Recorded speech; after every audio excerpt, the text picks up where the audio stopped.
Tips yang pertama adalah memulai dengan berdoa.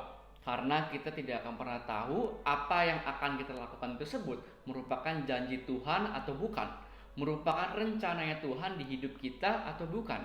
Dan juga kita juga tidak akan pernah tahu ke depannya bagaimana.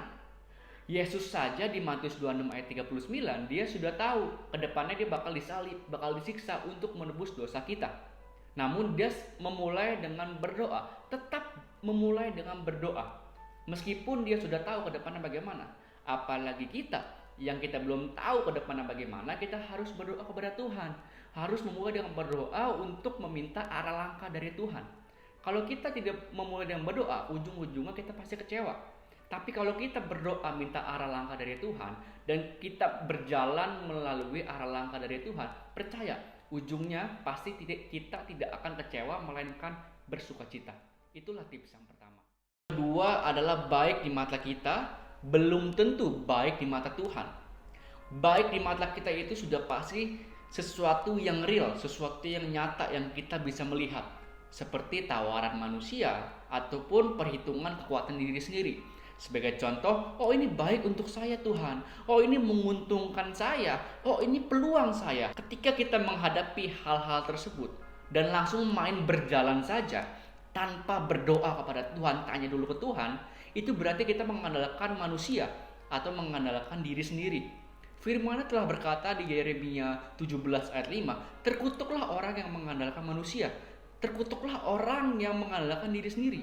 Kalau kita sudah terkutuk, bagaimana kita bisa diberkati?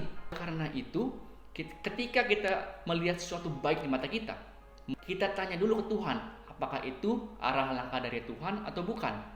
Agar kita tidak salah jalan dalam memulai sesuatu. Tips yang ketiga adalah jangan hanya percaya saja, namun kita harus hidup di dalam Tuhan. Karena banyak orang keliru dengan berkata, oh saya percaya sama Tuhan, saya pasti diberkati. Kalau kita hanya percaya saja, tapi tidak mau hidup di dalam Tuhan, itu sama aja bohong, tidak disertai. Sebagai contoh, kita datang ke penjara, kita tanya ke tahanan yang Kristen, kamu percaya Tuhan nggak? Percaya. Kamu percaya Yesus? Percaya. Namun mereka tidak hidup di dalam Tuhan, sehingga mereka mencuri, mereka membunuh, atau melakukan kesalahan yang membuat mereka masuk ke penjara. Oleh karena itu, kita harus hidup di dalam Tuhan dengan melakukan firman-Nya di kehidupan kita sehari-hari. Firman-Nya telah berkata di 1 Yohanes 3 ayat 24, kalau kita hidup di dalam Tuhan, Tuhan juga pasti hidup di dalam kita. Dan ketika Tuhan sudah hidup di dalam kita, itu berarti Tuhan pasti akan menyertai kita dalam memulai sesuatu. Tips yang keempat adalah jangan memberontak ketika dituntun Tuhan. Kita ambil contoh ketika kita ingin pergi ke suatu tempat menggunakan aplikasi map di handphone.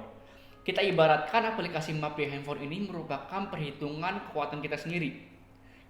Aplikasi di handphone berkata kita harus lurus arahnya, tapi Tuhan bilang belok kanan. Tapi menurut perhitungan kita yang bisa dilihat mata kita itu lurus. Kita kembali lagi diingatkan baik di mata kita belum tentu baik di mata Tuhan. Tuhan suruh kanan kita ikutin, jangan memberontak. Kita dituntun Tuhan kita ikutin belok kanan. Kita nggak akan pernah tahu bahwa kalau kita lurus di depan ada banyak begal, di depan ada banyak orang jahat atau ada banjir. Kita nggak akan pernah tahu yang memperhambat kita menuju janji Tuhan. Kita jangan pernah memberontak ketika mau dituntun oleh Tuhan. Tuhan suruh belok kanan, belok kanan. Meskipun kita belum lihat pakai mata kita, tapi di mata Tuhan itu yang terbaik. Kita ikuti. Tips yang kelima adalah beriman dan bertindak. Ini dikhususkan bagi orang-orang yang hanya ngomong saja, berencana saja, dengan hanya berdoa saja, tapi nggak mau bertindak apa-apa. Kita sudah tahu ayat hafalan kita di Yakobus 2 ayat 17, iman tanpa perbuatan itu mati. Gak ada hasil apa-apa.